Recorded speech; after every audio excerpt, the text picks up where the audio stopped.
Hey guys, Cool Brains here, and welcome back to another video as always. Today I'm going to be talking about the EMD F40PH-2C. So let's start. So this whole F40PH-2C business started when MBTA's F40PHs and F40PH-2s needed a successor since they were aging.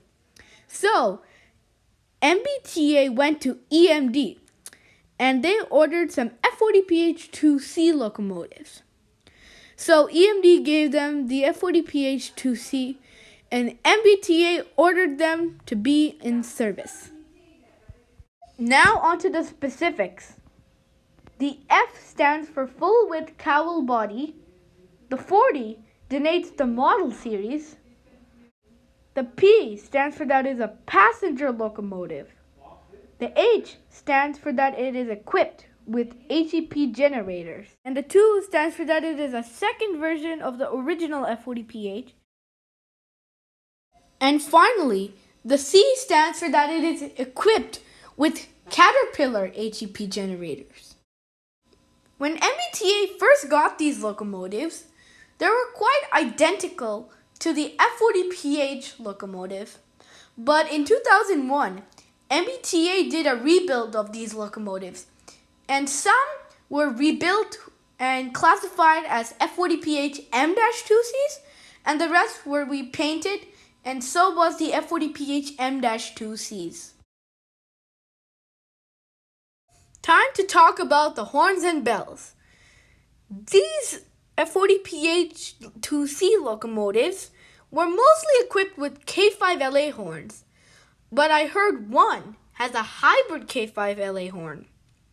Usually, an F40PH-2C locomotive is equipped with the EMD steel bell, but one has an old 1600 cab car bell, and a few have Graham White E-bells. Here are a few samples of both the horns and bells.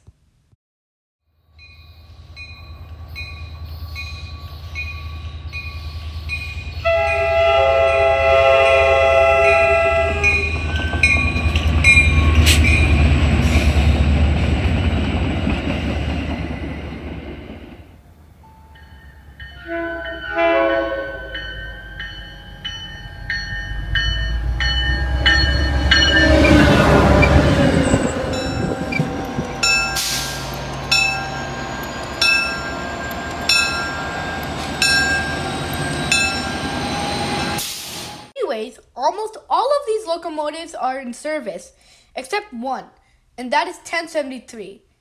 1073 got involved in a collision with the Amtrak in Back Bay, so it is scrapped currently. And I might talk about this collision in another video, but we'll see. Another thing is that some of these locomotives were really problematic, so MBTA decided to take it a step further and rebuilt those locomotives into the F40PH-3C. I have explained that already in another What Is This Locomotive episode, so you can go check that out if you want to know info on that. Pretty much, a lot of these locomotives are due for F40PH-3C upgrades, so the F40PH-2C might start to go away soon. This means that the number of F40PH-3Cs on MBTA's lines will increase, versus the number of F40PH-2Cs on MBTA's lines will slowly decrease. So you probably should try and search for these locomotives before they get converted. Anyways, that's the F40PH-2C for now. And yeah, that's all for now, and see you in the next video as always.